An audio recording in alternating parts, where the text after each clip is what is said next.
Welcome to Shorty SuperCoach and welcome to my press conference. Going to take a look at my side. It was a reasonable week for Shorty. We are heading in the right direction, which I was pleased about.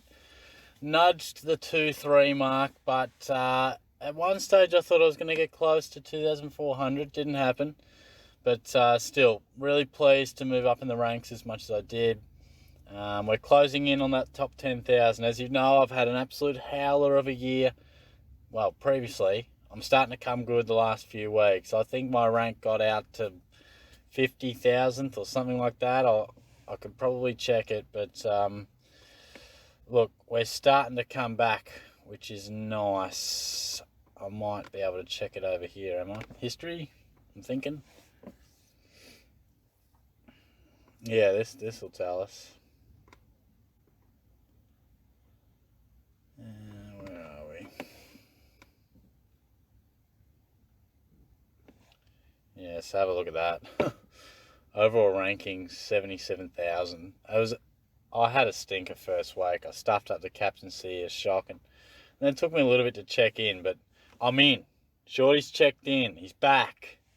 It's taken a while, but 53, 45, then just actually went back a bit, and then the last 3 weeks I've really honed in, which has been great. But look, my side, how'd it go? Really good. Every premium basically fired. Lloyd good, Daniel good, Doherty pretty reasonable, particularly late. Sicily, really, really good. Starcevic, I actually buggered this up, right? So, as you know, I was going Starcevic down to McPherson or Will Day, and then I was going Curtis Taylor to Rankin. Now, Friday night, I always trade on a Friday. I go to check and do the trades, and I can't see the Monday teams. And I'm like, surely McPherson wouldn't get dropped. But I didn't actually see the game. I mean, he scored okay, but I don't know, he could get dropped. So I said, I'll do him Saturday. And Saturday, I was up for a workout, went down to the waterfront, running some laps, doing some stairs. Then I was off to the lawn, having a ripper day. Totally forgotten about my trades. And it was about 4:20. And something came on the radio about Rankin. And I was like, shit. I haven't traded him in yet. So I scrambled, get him in, and then I realised that Starcevic played that afternoon. I was like, ugh. So I ended up going Rivers to McPherson, which is an example of the stupid things I've been doing because I'm just not as checked in, and it's just different. This year is different. Normally you would always be able to see the teams. Anyway, it's not a bad trade because now I have an extra player on the bench, providing none of those guys get dropped, which can't be, it can't be too bad because my defensive rookies were batting pretty slim. But I tell you what, Will Hamill, he's an exciting young player, but is there anything more painful than watching a rookie who's having a stinker? You're just thinking, just one more touch. Just get a touch. Gets a touch, turns it over. They finally get the ball, you're like, gets caught holding the ball. It's a painful, painful thing. And all day, I was like, McPherson versus Hamill. McPherson's a little older, a bit more solid position. But, Hamill's dashing type, scored 70 last week. McPherson's only played a game. Anyway, it only cost me 40 points, but it just annoys me. I mean, you've basically paid with 21, really. But anyway, I'll stick with you, Will. I'll stick with you. Midfield was good. I mean, Dangerfield's been great since I brought him in. We need more from Josh Kelly. You've got to lift, mate. I'm expecting a big game from him. Lockie Neal had some De Boer attention. That was always going to be the case, but even still, you'd take 87 when you're being tagged. Clayton Oliver, great. Cripps, he's just off at the moment, but you're not going to trade him. And the line of rookies across the bottom there was outstanding. I've got nothing on the bench, but those boys were great. Real consistent stuff. The ruck department's absolutely flying. Gawn's been one of the best trades I've done all year to just bite the bullet and go Naismith straight to Gawn. He's probably the best player in the competition right now, I would say. Yes, he's going better than Neil, in my opinion, and Neil's leading the Brownlow. But Gawn is absolutely on fire. And Grundy was back to some solid stuff, or better than solid. He was great. And this forward line's giving me issues. Martin, he was tagged and managed to go forward and still score a ton. You're not going to go trading him out. He's struggling at the moment. He's not fully switched on, but he'll get there. Whitfield, consistent. He's starting to work back to some better form now. Brayshaw, been really good last 3 weeks. But it's the rest. Rankin's going great. Max King was solid. Devon Smith is a bit of a headache. And, we've got Budrick there on the bench who's just, he's probably not going anywhere too fast at the moment. But so that's how my side went. Really pleased. What am I going to do, though? Bailey Smith has to come in. I couldn't believe he was available as a forward. I didn't realise that.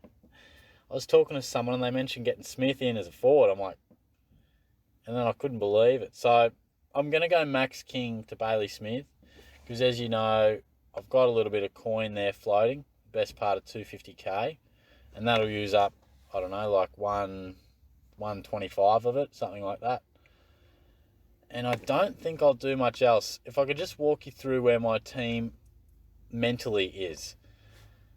One of these guys, and probably McPherson, because Hamill's going to be going backwards soon. Tom Stewart will round out my F5. Zach Williams will round out my F6.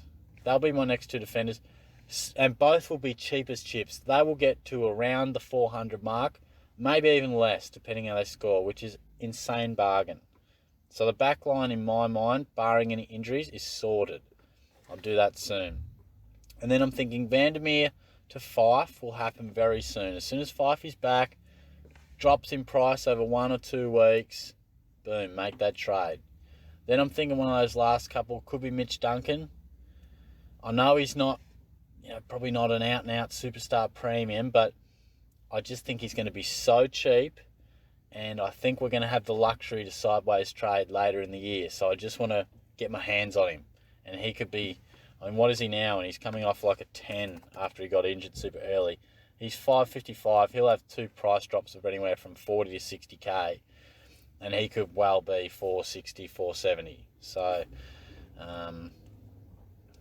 pretty hard to say no to. But otherwise, I'll just have to assess. I'd love to get McRae.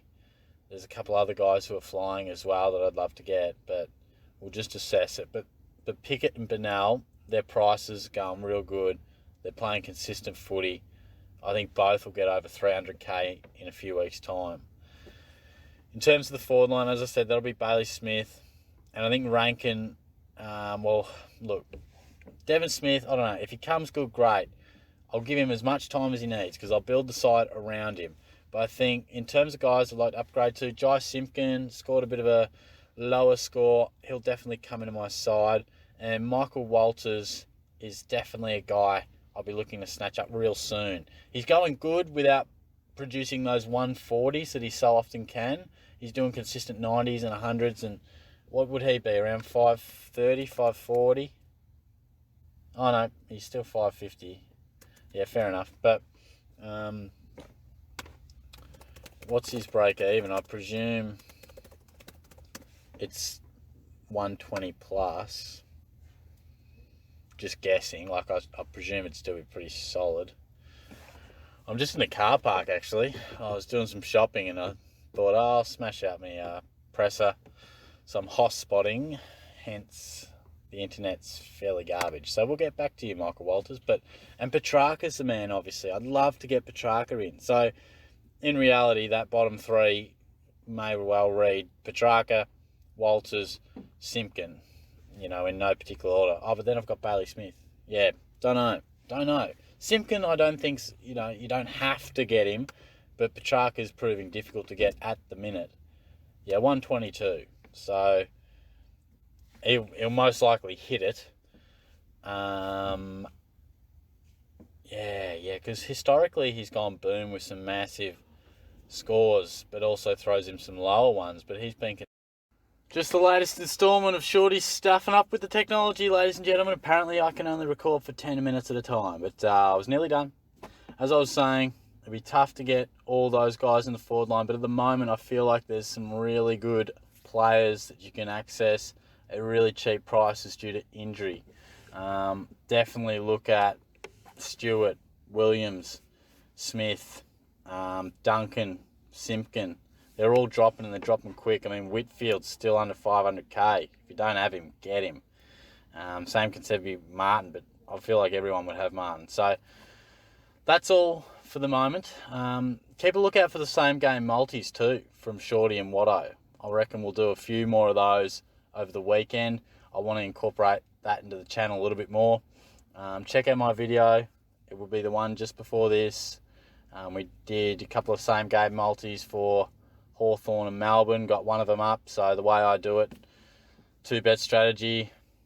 If one gets up, you're in the positive. Short odds, have a look at the video. I'm not trying to encourage gambling too much. Have a look at the video. I explain it all there. It's just a bit of fun. Don't bet like a madman, but it's a bit of something to keep you honest as you're watching the footy, and hopefully the Shorty community can get on board. It could be another element to this channel because it's been a bit of fun, me and Watto doing it of late. So I'll be doing a bit more of that, but of course we'll have the weekend preview to come as well. And I hope you enjoy this video. Hopefully your side's going all right. Get trading, make some smart trades, and we'll be right. Cheers.